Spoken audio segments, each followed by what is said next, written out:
Hey there.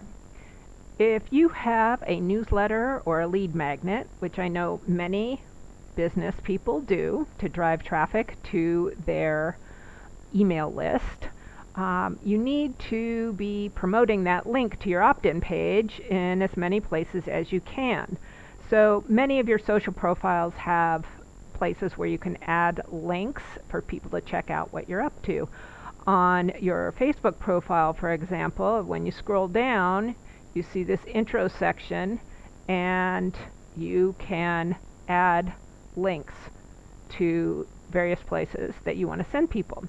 To update that, hit Edit Details, then Update Your Information, and then you go over here to Contact and Basic Information, and you will see this section here for website and social links. You click on the pencil and you would click on add a website, and that's what you would do.